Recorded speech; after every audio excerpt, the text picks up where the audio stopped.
আজি বাৰ লগত ওলাই আহিলোঁ গাঁওখন ঘূৰিবলৈ। গাঁওখন চাওঁ কিমান ধুনীয়া, চাৰিওফালে পথাৰ।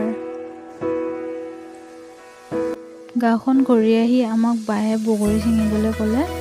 বগৰীবোৰ চাওকচোন কিমান ওচৰতে লাগি আছে, হাতেৰে ছিঙিব পাৰি। আমি দুয়োজনী বগৰী ছিঙিলোঁ।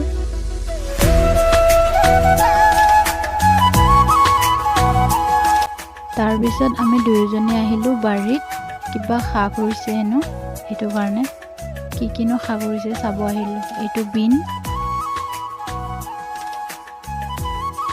আৰু এইবোৰ জলকীয়া পকি আছে, আৰু এইটো উৰহি, সৰু নে ডাঙৰ উৰহি। আজিৰ ভিডিঅ'টো ইমানেই আছিলে। অহাকালি আকৌ লগ পাম নতুন এটা ভিডিঅ'ৰ সৈতে। ভিডিঅ'বোৰ ভাল লাগিলে লাইক, কমেণ্ট আৰু ছাবস্ক্ৰাইব কৰি দিব।